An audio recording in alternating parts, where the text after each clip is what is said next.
Today our topic is history of computer. First of all, review of previous lecture. In the previous lecture, we have studied about the key events in the history of computer, different types of computers that emerged from history, the key players in the history of computer. So, today our topic is generations of computers. Means that वो तमाम generations जिनकी base पर computer design किया गया है उनको divide किया गया है डिफरेंट जनरेशन्स पे step by step. First generation, second generation, third generation and fourth generation. In her generations में उनको कैटेगराइज किया गया है उनकी डिफरेंट टेक्नोलॉजी को देखते हुए, उसकी टेक्नोलॉजी जिस तरह से इन्हांस हुई और उसके अकॉर्डिंग उसको डिफरेंट जनरेशन्स में डिवाइड किया गया है.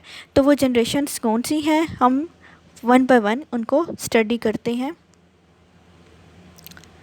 Learning objective upon the completion of this lesson, the student will be able to summarize the generations of the computer, advantages and disadvantages of the computer, and technologies used in each generations. Okay, in this lecture first of all we will summarize the generation of the computer. उसके बाद हम हर generations के advantages और disadvantages को study करेंगे कि वो तमाम फैक्टर्स उनको एनालाइज करेंगे जिन्होंने एक नीड अराइज की कि एक और नई जनरेशन डिज़ाइन होनी चाहिए, एक नई जनरेशन की तरफ हमें स्विच करना चाहिए, और डिफरेंट टेक्नोलॉजीज़ जो कि इन जनरेशन्स में यूज़ हुई उनको वन बाय वन हम डिस्कस करेंगे. Different generations of the computer are as follows. First generation computer that started from 1942 to 1955. Second generation computer is started from 1955 and ends in 1964. Fourth generation computer that is started in 1975 and it is continued still present. Fourth generations and fifth generation computer, fifth generations पे अभी work किया जा रहा है उसको improve करने के लिए और फर्दर उसको इन्हांस करने के लिए फिफ्थ जनरेशन्स पे अभी वर्क हो रहा है. फर्स्ट जनरेशन कंप्यूटर स्टार्ट कब हुई? 1942 and ends it 1955. The beginning of commercial computer. आपने प्रीवियस जब हिस्ट्री ऑफ कंप्यूटर पढ़ा तो उसमें आपने देखा कि कमर्शियल कंप्यूटर कौन सा था? यूनिवर्सल ऑटोमेटिक कंप्यूटर, जो कि बिजनेस और इंडस्ट्रीज़ में यूज़ हो रहा था. It was developed by census department of United States and developed by two scientist Mauchly and Eckert in 1947. So first of all 1947 में इस कंप्यूटर को डिज़ाइन किया गया था. अब देखिए 1942 में इस जनरेशन पर वर्किंग स्टार्ट हो गई थी, लेकिन फर्स्ट जब उसका वर्जन आया तो वो 1947 में आया. First generation computer was used during 1942 to 1955. They were based on vacuum tubes which was a glass tube that controlled and amplified the electronic signal. As you can see in this diagram, these are vacuum tubes. These were used in the first generation computer. ये glass tubes थी और इनको use करते हुए इन पर electronic signals की movement के through data को प्रोसेस किया गया था फर्स्ट जनरेशन कंप्यूटर में. अगर हम इसके एडवांटेजेस को देखें तो वैक्यूम ट्यूब्स क्या थी कि उस वक्त जो अवेलेबल टेक्नोलॉजी हमारे पास थी सिर्फ वैक्यूम ट्यूब्स ही की फॉर्म में ही अवेलेबल थे और उनको यूज़ करते हुए ये कंप्यूटर डिज़ाइन किए गए थे. Vacuum tubes were only the electronic component that were available during those days. Vacuum tube technology made possible to make the electronic digital computers. अब देखिए वैक्यूम ट्यूब टेक्नोलॉजी को यूज़ करते हुए इलेक्ट्रॉनिक कंप्यूटर्स को design किया गया था, digital computers को, क्योंकि किस तरह से उन वैक्यूम ट्यूब्स में डिफरेंट सर्किट्स अवेलेबल थे. उन सर्किट्स पर इलेक्ट्रॉन्स की मूवमेंट्स से डिफरेंट टाइप ऑफ एक कंप्यूटर डिज़ाइन किया गया, एक कंप्यूटर जिसमें वैक्यूम ट्यूब टेक्नोलॉजी यूज़ की गई. These computer could calculate the data in milliseconds. Means that आप एक डेटा कंप्यूटर को प्रोवाइड कर रहे हैं, कंप्यूटर उस डेटा को मिली सेकेंड में प्रोसेस करके आपको रिज़ल्ट प्रोवाइड कर रहा है. अगर हम डिसएडवांटेजेस को देखें तो क्या थे इसके disadvantages? These were very large किस लिए हुए उसका साइज़? क्योंकि vacuum tubes, thousands of vacuum tubes को कंबाइन करके इस कंप्यूटर को डिज़ाइन किया गया था, तो इसका साइज़ लार्ज हो गया। Consumed large amount of energy, क्योंकि इसमें एनर्जी यूज़ हो रही थी, वैक्यूम ट्यूब्स की ज़्यादा तादाद यूज़ हो रही थी, तो ये एनर्जी भी ज़्यादा कंज्यूम कर रहा था। Heated very soon due to the thousands of vacuum tubes. Not reliable, air conditioning was required, means that अगर वो कोई ना कोई कूलिंग सिस्टम भी तो रिक्वायर्ड था ना, क्योंकि उसमें thousands of vacuum tubes use हो रही थी, तो वो उसके लिए प्रॉपर एयर कंडीशनिंग की ज़रूरत थी। Constant maintenance was required, means अगर कोई एक ही वैक्यूम ट्यूब वर्किंग छोड़ देती तो उसको ओवरऑल सिस्टम को वर्क में लाने के लिए उसको क्या करना था, वर्किंग फॉर्म में लेकर आने के लिए उस वैक्यूम ट्यूब को रिप्लेस किया, यानी कि ओवरऑल मेंटेनेंस उसकी डिफ़िकल्ट थी। नोट पोर्टेबल था, मीन्स दैट आप इसको एक जगह से दूसरी जगह मूव नहीं कर सकते। जैसे कि आपके आजकल के लैपटॉप्स हैं, कंप्यूटर्स हैं, आप उसको इजीली एक जगह से दूसरी जगह ट्रांसफ़र कर सकते हैं, उसको मूव कर सकते हैं, किसी भी लोकेशन पर आप बैठे हो आप वहाँ पर उसको यूज़ कर सकते हो। ये इस तरह से पोर्टेबल नहीं थे। कॉस्टली कमर्शियल प्रोडक्शन, कॉस्ट बहुत ज़्यादा आ रही थी इस पर। लिमिटेड कमर्शियल यूज़ था। क्वाइट स्लो स्पीड थी। लिमिटेड प्रोग्रामिंग कैपेबिलिटीज़ थी इसमें। किस तरह से लिमिटेड थी कि उसमें आप एक से ज़्यादा प्रोग्राम्स को रन करने के लिए आप उसको मल्टीपल वेज में उसको इन्हांस करना पड़ता था। उसको आप क्या कर सकते थे, प्रोग्रामिंग कैपेबिलिटीज़ उसमें कम थी, वो प्रोग्राम्स को इतना ज़्यादा एक्सेप्टेबल नहीं था उसके लिए, एक पर्टिकुलर साइज़ तक ही उसको प्रोग्रामिंग प्रोवाइड की जा सकती थी। Use magnetic drums which provide very less facility of data storage.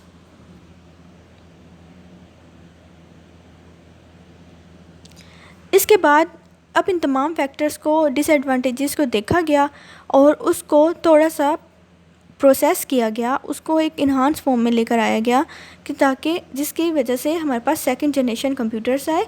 Second generation computers 1955 to 1964। Three scientists of the Bell Laboratories developed the transistor by 1948। अब देखिए फर्स्ट जनरेशन में हमारे पास क्या था, वैक्यूम ट्यूब्स यूज़ हो रही थी। अब टेक्नोलॉजी थोड़ी सी इन्हांस्ड हुई। 3 साइंटिस्ट ने वर्क किया बेल लेबॉर्ट्रीज में, उन्होंने क्या इन्वेंट किया, ट्रांजिस्टर।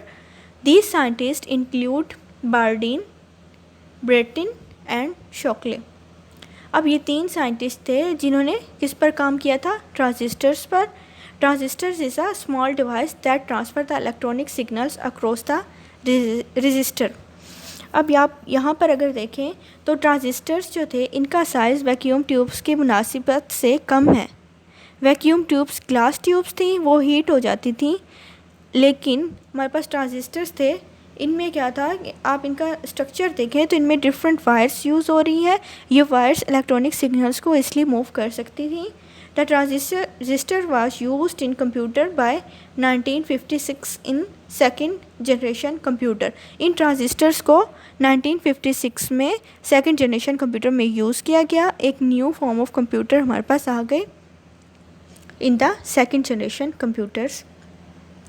एडवांटेजेस जिसके पॉइंट ऑफ व्यू से देखें तो ये इनका साइज़ क्या था, स्मॉलर था as compare to the first generation computer. Size इसका डिक्रीज़ हो गया था, ये उससे ज़्यादा रिलायबल था, एनर्जी एफिशिएंट था, इतना ज़्यादा हीट अप नहीं हो रहा था क्योंकि इसमें लेस एनर्जी यूज़ हो रही थी।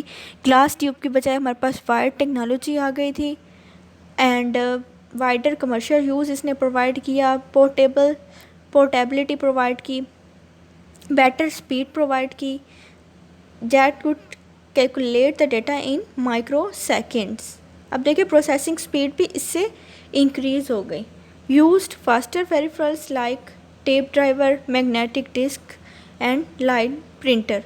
अब देखिए इसमें टेक्नोलॉजीज़ भी हमारी इंक्रीज़ हो गई। इसमें हम मज़ीद टेप ड्राइवर से क्या आप इसमें यूज़ करें, magnetic disk for the data storage. Used assembly language instead of machine language. अब देखिए मशीन लैंग्वेज कौन सी लैंग्वेज है, एक ऐसी लैंग्वेज है जिसको कंप्यूटर डायरेक्टली अंडरस्टैंड कर सकता है। आजकल भी जितनी भी लैंग्वेजेस हमारी डिज़ाइन हुई हैं वो भी बेस कर रही हैं हमारी मशीन लैंग्वेज पे। हम उन लैंग्वेज के फॉर्म में कंप्यूटर को डेटा प्रोवाइड करते हैं, कंप्यूटर उसको मशीन लैंग्वेज में कन्वर्ट करता है और उसको अंडरस्टैंड करता है। अब यहाँ पर क्या था कि असेंबली लैंग्वेज क्या थी, असेंबली लैंग्वेज मशीन लैंग्वेज से ज़्यादा ईज़िली अंडरस्टैंड कर सकते थे हम इसको। मशीन लैंग्वेज क्या थी, हमारे पास 0 एंड 1 की फॉर्म में थी, बिट्स की फॉर्म में। असेंबली लैंग्वेज में हम कुछ इंग्लिश लाइक टेक्स्ट की फॉर्म में असेंबली लैंग्वेज हमारे पास अवेलेबल है, जिसके थ्रू हम कंप्यूटर को इंस्ट्रक्शंस प्रोवाइड कर रहे थे। एक्यूरेसी इम्प्रूव्ड हो गई थी इस तरह से हमारे सेकंड जनरेशन कंप्यूटर में। अगर हम इसके डिसएडवांटेजेस को देखें तो इसमें एयर कंडीशनिंग रिक्वायर्ड थी, consistent maintenance was required, commercial production इसने प्रोवाइड तो किया लेकिन डिफ़िकल्ट था। Also only used for specific purpose, आप इसको कुछ अपने स्पेसिफिक पर्पस के लिए ही यूज़ कर सकते थे। और ये कॉस्टली था क्योंकि इसमें ट्रांजिस्टर यूज़ हो रहे थे, वो वैक्यूम ट्यूब की निस्बत ज़्यादा एक्सपेंसिव थे। वर्सेटाइल नहीं था ये। Punch card was used for the input, आपको हर इनपुट के लिए, एक सिंगल इनपुट के लिए आपको एक सेपरेट पंच कार्ड की ज़रूरत होती थी ताकि आप उसमें डेटा एंटर कर सकें। Then third generation computer was started in 1964 to 1975.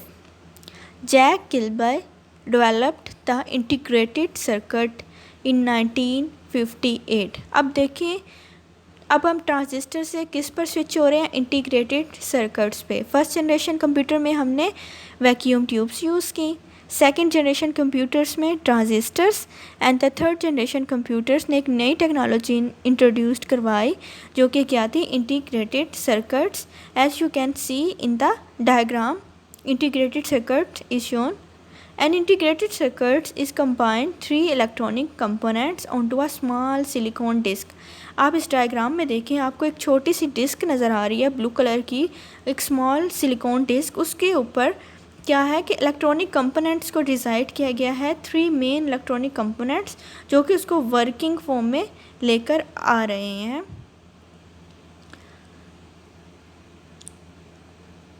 Computer become even smaller as a result. अब देखिए, हमारे पास एक चिप अवेलेबल हो गई थी, एक इंटीग्रेटेड सर्किट हमारे पास था। इंटीग्रेटेड सर्किट जैसे कि इसके नेम से ही शो हो रहा है कि इसको डिफरेंट सर्किट्स को कंबाइन करके एक सिंगल सर्किट डिज़ाइन किया गया, जिसको सिलिकॉन चिप पर रिज़ाइड किया गया और उसके थ्रू एक कंप्यूटर डिज़ाइन किया गया जो कि हमारे थर्ड जनरेशन कंप्यूटर को शो कर रहा है। Computer become even smaller, operating system was also produced at that time. अब देखिए, ऑपरेटिंग सिस्टम क्या है, आपके पास एक सेट ऑफ इंस्ट्रक्शंस है जो कि हमारे कंप्यूटर को, ओवरऑल कंप्यूटर को रनिंग फॉर्म में लेकर आ रहा है। अगर हमारे पास कंप्यूटर में ऑपरेटिंग सिस्टम ना हो तो कंप्यूटर वर्क किस तरह से करेगा। Operating system means to operate यानी कि उसको वर्किंग फॉर्म में लेकर आना, उस पर कोई ना कोई टास्क उसको जो प्रोवाइड किया गया है वो ऑपरेटिंग सिस्टम उसको एनालाइज करता है और कंप्यूटर को एक इंस्ट्रक्शन देता है कि तुम इस सॉफ्टवेयर को फेच करो इस टास्क को परफॉर्म करने के लिए। तो operating system was also produced at that time. Advantages of the third generation computer, they were smaller in size as compare to previous generations. Silicon chip की वजह से इसका साइज रिड्यूस हो गया था, ये उससे ज़्यादा रिलायबल थे, एनर्जी उसकी निस्बत कम यूज़ हो रही थी। Produced less heat as compared to previous generation computers, more good speed and could calculate the data in nanosecond. पहले आपने मिली सेकेंड में डेटा को प्रोसेस किया, उसके बाद माइक्रो, और अब नैनो सेकेंड्स में आप डेटा को ईजिली प्रोसेस कर सकते थे। Used fan for heat discharge and so to prevent from damage. Maintenance cost was low because hardware failure is rare.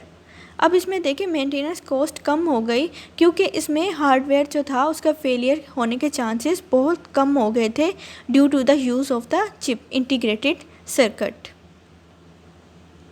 They were totally general purpose, could be used for the high level languages. उसके storage ज़्यादा अच्छा इसने provide किया। ये versatile था। Versatile means that आप एक से ज़्यादा ऑर्गेनाइजेशंस में इसको यूज़ कर रहे थे। ये प्रीवियस जनरेशन्स की निस्बत लेस एक्सपेंसिव था। और इसने बेटर एक्यूरेसी प्रोवाइड की, कमर्शियल प्रोडक्शन इससे इंक्रीज़ हुई, and use mouse keyboard for the input. अब देखिए हमारे पास माउस और कीबोर्ड इस टेक्नोलॉजी में, इस जनरेशन में यूज़ होना स्टार्ट हो गए थे। माउस और कीबोर्ड के थ्रू आप इस पर डेटा को इनपुट दे रहे थे, यूज़ कर रहे थे। There are the very less disadvantages of third generation computer. Air conditioning इसमें रिक्वायर्ड थी और high sophisticated technology required for the manufacturing of the integrated chips. अब देखें इसमें जो हमारे पास डिसएडवांटेज यह आ रहा था कि इंटीग्रेटेड सर्किट्स को मैन्युफैक्चर करने में हमारे पास ज़्यादा कॉम्प्लिकेटेड टेक्नोलॉजी रिक्वायर्ड थी। Next is the fourth generation computer, that is from 1975 to still हम इसको यूज़ कर रहे हैं। In this generation the microprocessors were used. Microprocessors के डायग्राम आप देखें, आपको एक छोटा सा माइक्रो प्रोसेसर दिखाया गया यहाँ पर। Micro processor is a small chip containing the thousands of integrated circuits on it. अब देखिए इंटीग्रेटेड सर्किट्स की टेक्नोलॉजी को यूज़ करते हुए माइक्रो प्रोसेसर को डिज़ाइन किया गया है। Micro processor means that it can process the data, process कर रहा है, इसके नेम से ही आपको ज़ाहिर हो रहा है कि माइक्रो प्रोसेसर क्या कर रहा है, प्रोसेसिंग के पॉइंट ऑफ व्यू से यूज़ हो रहा है। It generally reduce the size of the computer. अब देखें, अब माइक्रो प्रोसेसर हमारे पास आ गया। Micro means very small micro processor हमारे पास अवेलेबल था, तो इसके थ्रू क्या हुआ कि इसका साइज़ रिड्यूस हो गया। एडवांटेजेस, इसका साइज़ बहुत स्मॉल था, पावर को कम कंज्यूम कर रहा था ये, और लेस हीट जनरेटेड था ये। Large fan for heat discharge and keep cold.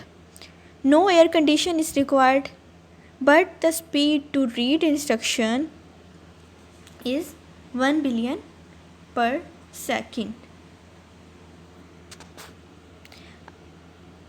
अब इसकी स्पीड देखें कितनी ज़्यादा इंक्रीज़ हो गई है as compare to previous generations. It was reliable and powerful. It was totally general purpose. Commercial production इससे इंक्रीज़ हुई।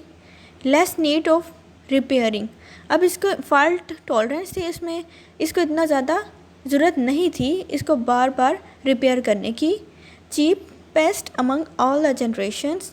All type of high level languages can be used in this type of computer. जितनी भी high level languages हैं, मैंने अभी आपको languages का बताया, machine language, assembly language, high level languages are the different languages that the computer use for the data processing, for the instructions and for everything else, for the performance of overall task of the computer. So it supports the modes in this computer. Disadvantages में इसमें क्या है कि अगर आपको micro processor की design के लिए आपको हाई टेक्नोलॉजी की ज़रूरत थी, उससे ज़्यादा इन्हांस वे में आपको टेक्नोलॉजी रिक्वायर्ड थी माइक्रो प्रोसेसर्स को डिज़ाइन करने के लिए। फिफ्थ जनरेशन कंप्यूटर जो कि स्टिल अभी इस पर वर्क किया जा रहा है। Scientist are now working on the fifth generation computer using the recent engineering advances. अब फिफ्थ जनरेशन कंप्यूटर किस पे वर्क कर रही है? हमारी आर्टिफिशियल इंटेलिजेंस पे। Artificial intelligence means that computer खुद से टास्क परफॉर्म करे। आप देखेंगे कि मल्टीपल रोबोट्स, कुछ हद तक हम आर्टिफिशियल इंटेलिजेंस पर मूव हो चुके हैं। रोबोट्स के थ्रू हमारा डिफरेंट टास्क जो है वो इजी हो गया उनको परफॉर्म करना। Computer can understand the spoken words, instructions and imitate human reasoning. Means that अगर ह्यूमन बींग्स कोई टास्क परफॉर्म करे, उसको देखते हुए कंप्यूटर क्या है उस टास्क को परफॉर्म करे। अब प्रीवियस जनरेशन जितनी भी हैं उसमें क्या है कि इंस्ट्रक्शंस ह्यूमन खुद उसको प्रोवाइड कर रहे हैं, उस इंस्ट्रक्शंस को देखते हुए कंप्यूटर वर्क कर रहे हैं। लेकिन अब उस टेक्नोलॉजी पर वर्क किया जा रहा है जिसके थ्रू क्या है कि ह्यूमन बीइंग को देखते हुए कंप्यूटर्स क्या करें, वर्क करें, डिफरेंट टास्क को परफॉर्म करें, कंप्यूटर इजीली उसको अंडरस्टैंड कर लें directly. The ability to translate a foreign language is also moderately possible with the fifth generation computer. Scientists are working to increase the speed of the computer. अब उसकी speed भी increase होगी as compare to previous generations of the computer. अब यहाँ पर देखिए the ability to translate the foreign language. Foreign language means that कि मैं एज अ ह्यूमन बीइंग अब रोबोट को कोई टास्क दे रही हूँ अपनी ही लैंग्वेज में, तो रोबोट क्या है कि उसको अंडरस्टैंड कर सके और उस टास्क को परफॉर्म कर सके। इस टेक्नोलॉजी पर अब वर्क किया जा रहा है। They are trying to create a computer with the real IQ with the help of advanced programming and technologies। Real IQ means that कि ह्यूमन बींग्स की थिंकिंग को यूज़ करते हुए कंप्यूटर्स में वो थिंकिंग जनरेट करने की कोशिश की जा रही है, उस जनरेशन पर वर्क किया जा रहा है जिसके थ्रू कंप्यूटर्स क्या है डायरेक्टली अंडरस्टैंड कर सकें ह्यूमन बींग्स को, ह्यूमन बींग्स की थिंकिंग को, उनकी लैंग्वेज को, और उसके अकॉर्डिंग डिफरेंट टास्क को वो परफॉर्म कर सकें। This is called the artificial intelligence. Now, in the fifth generation, the scientists are working on the artificial intelligence. Different programmings are now designed to work on this